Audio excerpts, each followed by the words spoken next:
चाची। वैसे तो ये रिश्ते में दूसरी माँ कहलाती है, लेकिन आज के इस घोर कलयुग में ऐसा कोई रिश्ता नहीं बचा है जिस पे दाग ना लगा हो। आज का ये केस एक वैसे ही रिश्ते का है जिसमें गलतियां तो 10 साल पहले ही शुरू हो गई थी, लेकिन उस गलती का अंजाम एक इंसान को 10 साल बाद भुगतना पड़ा, वो भी अपनी खुद की जान को गवाकर। एक ऐसा नाजायज संबंध जिसने एक भतीजे को इस हद तक मेंटली टॉर्चर कर दिया कि उसने अपने हाथों से ही अपनी चाची की जान ले ली। तो ऐसा क्या हुआ जिस वजह से चाची को भतीजे ने अपने ही हाथों से मार डाला? तो चलो let's discuss this not so romantic love story. Uttar Pradesh की बाराबंकी की रहने वाली 42 साल की संगीता का अपने ही भतीजे श्रवण कुमार के साथ काफी अच्छा संबंध था। ये दोनों एक साथ काफी ज्यादा समय बिताया करते थे, जिससे कि ये चाची भतीजा कम दोस्त ज्यादा लगा करते थे। श्रवण अपनी चाची से हर बातें शेयर किया करता था, चाची भी उसकी सारी की सारी बातें बहुत ही आराम से तसल्ली के साथ सुना करती थी। कभी बाहर घूमने जाना, कभी घर में ही समय बिताना। संगीता और श्रवण की लाइफ काफी ज्यादा अच्छी चल रही थी। संगीता के पति राम सुमिरन को भी इस चीज के ऊपर बिल्कुल भी डाउट नहीं हुआ, क्योंकि उसको भी यही लगा कि ये तो सिर्फ एक नॉर्मल चाची भतीजे ही हैं और उन्हीं चाची भतीजों के बीच एक छोटा सा, एक प्यारा सा फ्रेंडली रिश्ता है और कुछ नहीं। काफी टाइम तक इस दोस्ती के पीछे चल रहे राज से पर्दा तब उठा जब 10 अक्टूबर 2024 के दिन संगीता के पति ने पुलिस में कंप्लेन किया कि उसकी वाइफ पिछली रात यानी कि 9 अक्टूबर 2024 से मिसिंग है। राम सुमिरन के कंप्लेन के बाद पुलिस तुरंत एक्शन में आई और संगीता को ढूंढने के लिए पुलिस ने एक जांच टीम का गठन किया। जब सर्च टीम ने गांव में ही अच्छे से जांच किया तो उन्हीं के पास की झाड़ियों में उन्हें संगीता की लाश मिली। संगीता के शरीर में लगभग 35 बार चाकू से वार किया गया था। यह देख राम सुमिरन के पैरों तले जमीन खिसक गई। उसे समझ नहीं आ रहा था कि मेरी पत्नी की आखिर इस तरह की हालत कैसे हुई और आखिर ये सब किया किसने। उसकी पत्नी से तो किसी की दुश्मनी भी नहीं थी, वो तो बस एक सिंपल औरत थी जो अपने घर के कामों में बिजी रहा करती थी। राम सुमिरन के आगे जिस रात से पर्दा उठने वाला था, शायद उसने उसकी कल्पना सपने में भी नहीं की होगी। पुलिस की एक टीम गांव में सभी लोगों से पूछताछ करने लगी। तभी पूछताछ के दौरान उनकी मुलाकात श्रवण से होती है। श्रवण के हाथों में पट्टी बंधी हुई थी। जब पुलिस ने इस बारे में श्रवण से पूछा तो उसने बताया कि उसका एक्सीडेंट हो गया था, जिस वजह से उसकी बाइक में स्क्रैचेस आए थे। श्रवण ने पुलिस वालों को अपनी गाड़ी पे लगे स्क्रैचेस भी दिखाए, लेकिन कहीं ना कहीं पुलिस वालों की गट फीलिंग यही कह रही थी कि हो ना हो श्रवण झूठ बोल रहा है। जब पुलिस ने उसे थाने ले जाकर अपने स्टाइल में पूछताछ किया, तब श्रवण लगातार सिर्फ यही कहता रहा कि आपको तो सिर्फ और सिर्फ एक गलतफहमी हुई है, मेरा इस घटना में दूर दूर तक हाथ नहीं है। मगर पुलिस की सख्ती के सामने श्रवण ज्यादा देर तक टिक नहीं पाया। उसके थोड़ी देर बाद ही श्रवण ने अपना गुनाह कबूल कर दिया। दरअसल हुआ यह था कि इस चाची और भतीजे के रिश्ते ने, दोस्ती भरे रिश्ते ने एक नया मोड़ ले लिया था। जी हाँ, ये सिर्फ अब एक दोस्त नहीं बल्कि लवर्स बन गए थे। चाची और श्रवण के बीच जो नाजायज लव अफेयर चल रहा था, जिसके बारे में किसी को भनक तक नहीं थी। और सिर्फ इतना ही नहीं, श्रवण और उसकी चाची ने कई बार एक दूसरे के साथ नाजायज संबंध भी बनाया था। और सबसे इंपॉर्टेंट बात, इन दोनों के बीच ये रिश्ता जो था वो 10 साल से चल रहा था।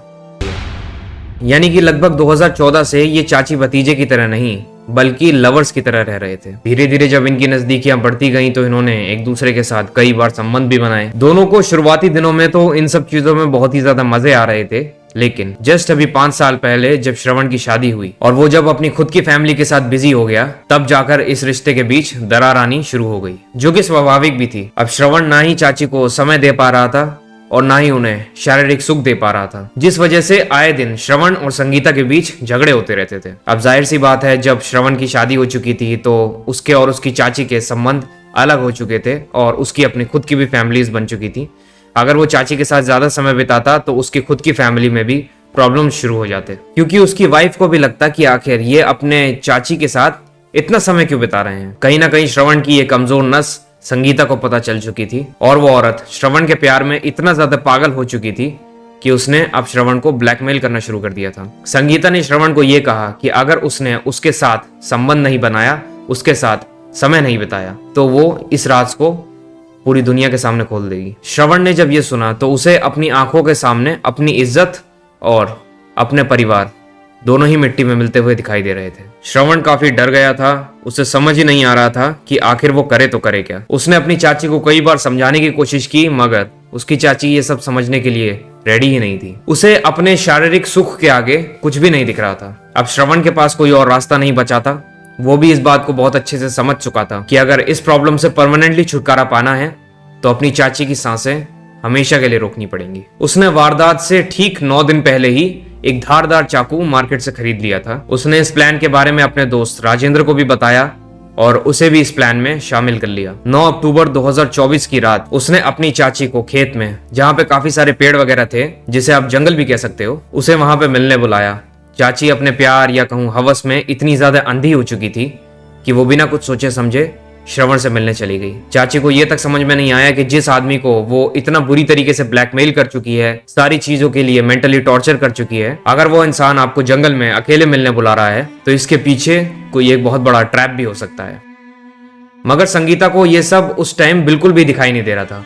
वो खुशी खुशी अपने भतीजे या कहूँ लवर से मिलने अपने घर के पीछे वाले जंगल में चली गई, जहाँ श्रवण ने अपनी चाची से बात करने से पहले ही लगातार 35 बार उस धारदार चाकू से वार करना शुरू कर दिया। ये हमला तब तक नहीं रुका जब तक संगीता के प्राण नहीं निकल गए। इस हमले के दौरान श्रवण के हाथ पे उसी चाकू से एक चोट भी लगी थी।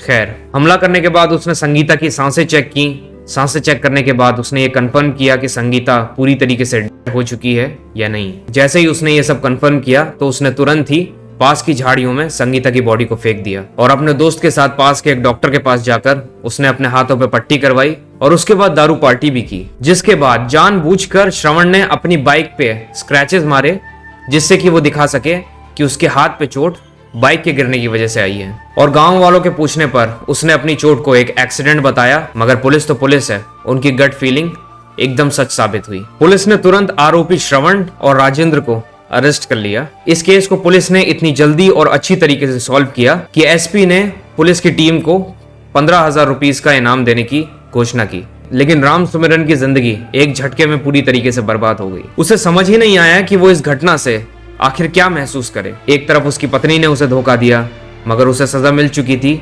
लेकिन दूसरी तरफ उसके सगे भतीजे ने उसके साथ ऐसा किया और अब तो वो पूरी तरीके से अकेला हो गया था और शायद आज भी अकेला हो। वो कहते हैं ना कि हवस इंसान को अंधा कर देता है। बिल्कुल सही कहते हैं, क्योंकि वो हवस ही था जिसने एक साथ 4 लोगों की जिंदगियां बर्बाद कर दी। संगीता, जिसकी जिंदगी ही खत्म हो गई, और अब श्रवण ने अपने राज छुपाए रखने के लिए, अपनी फैमिली को बचाने के लिए जो कदम उठाया, अब उसकी वजह से वो सलाखों के पीछे है। और राजेंद्र तो अपने दोस्त की मदद के चक्कर में पिस गया, लेकिन कसूर उसका भी उतना ही था। मगर सबसे ज्यादा बुरा मुझे बेचारे राम सुमिरन के लिए लग रहा है, जिसकी ना तो कोई गलती थी, उसके बावजूद भी उसे इतनी बड़ी सजा मिली और उसके बाद उसकी पूरी जिंदगी उजड़ गई। वीडियो में यहाँ तक जुड़े रहने के लिए आपका बहुत बहुत शुक्रिया। अगर वीडियो पसंद आया है तो please do share it with your friends and family, क्योंकि ऐसे केस न जाने कहाँ कहाँ होते रहते हैं, कुछ पता नहीं चलता। ये केस इसलिए सामने आया क्योंकि ये केस एक तक पहुंच चुका था और काफी सारे ऐसे नाजायज संबंध भी होते हैं जो कि न जाने कितने सालों से चलते आ रहे होते हैं, लेकिन किसी को भनक भी नहीं पड़ती। इस वीडियो को बनाने के पीछे का मकसद मेरा सिर्फ लोगों तक ये मैसेज पहुंचाने का था, बस और कुछ नहीं। अगर पसंद आई है तो do subscribe to this channel. मिलूंगा मैं आपसे नेक्स्ट वीडियो में, तब तक के लिए आपका अपना एब्सोल्यूट पीस आउट।